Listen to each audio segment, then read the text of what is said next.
हे आरक्षण नेमकं कसं असणार आहे आपण जाणून घेऊया। आर्थिक मागास आरक्षण मिळण्याची ही शक्यता आहे। राज्य सरकार मराठा समाजाला आर्थिक मागास आरक्षणाची घोषणा करण्याची शक्यता आहे।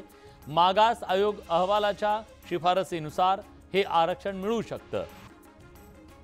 मागास आयोगाच्या अहवालानुसार मराठा समाज हा मागासलेला आहे असं समोर आलं। मराठा समाजाला उच्च न्यायालयानं नोकऱ्यांमध्ये 12% आणि शिक्षणात 13% आरक्षण लागू केलं होतं।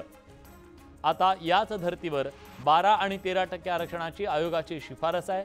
कायद्याच्या कसोटीवर आरक्षण टिकावं यासाठी प्रयत्न करण्यात येणार आहे। 10%च्या आसपास आरक्षणाचा प्रस्ताव हा समोर ठेवला जाईल। मंत्रिमंडळ बैठकीत हा प्रस्ताव मांडला जाऊ शकतो। मंत्रिमंडळानं अहवाल स्वीकारल्यावर 10% आरक्षणासंदर्भातला निर्णय घेतला जाईल।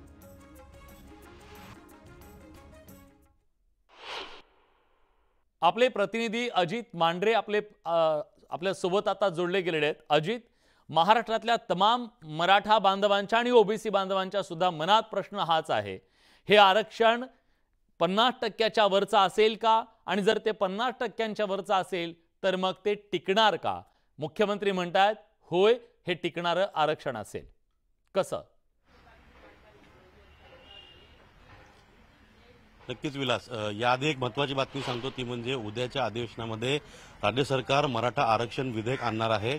आणि हे विधेयक आणल्यानंतर सरकारनं दावा केलाय की बहुमताने हे विधेयक संमत होईल। आणि त्याचबरोबरीनं जे गटनेते आहेत सर्व पक्षीय त्यांना बोलू दिलं जाईल। नंतर हे विधेयक संमत करून वरच्या सभागृहात पाठवलं जाईल, तिथे देखील हे जे विधेयक आहे ते बहुमताने संमत होईल। म्हणजे कुठेतरी सरकारने हे पूर्णपणे ठाम केलेलं आहे किंवा त्यांनी जे पाऊल उचललेलं आहे त्याच्यावर त्यांना ठाम विश्वास आहे, उद्या बिल आणल्यानंतर ते पास होईल। अर्थात हे ते या अंगलने बोलतायत की आपल्याला माहिती आहे की कुठल्याही विरोधी पक्ष असेल किंवा सत्ताधारी पक्ष असेल, कोणाचाही मराठा आरक्षणाला विरोध नाहीये। फक्त छगन भुजबळ यांचा आपण जर विचार केला तर काही तांत्रिक मुद्द्यांवरती त्यांचा या सगळ्या गोष्टीवरती आक्षेप आहे, पण विरोध नाहीये। पुढे जाऊन आणखी एक गोष्ट सांगायची झाली तर जसं आपण म्हटलं की हे कसं शक्य आहे, तर नोकरीमध्ये 10% आरक्षण याआधी देखील फडणवीस मुख्यमंत्री होते तेव्हा त्यांनी दिलं होतं आणि ते नंतर उच्च न्यायालयात टिकलं, सुप्रीम कोर्टात टिकलं नाही।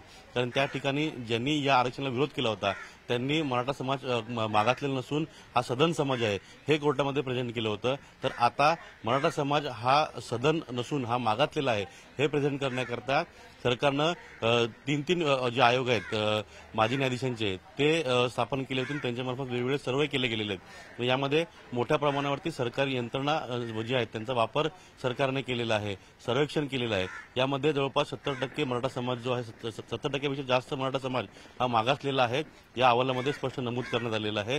त्याचबरोबरीनं 10% नाही तर 12 ते 13% मराठा आरक्षण जे आहे ते लागू केलं जावं अशी शिफारस राज्य मागास आयोगाने दिलेल्या अहवालामध्ये केलेली आहे।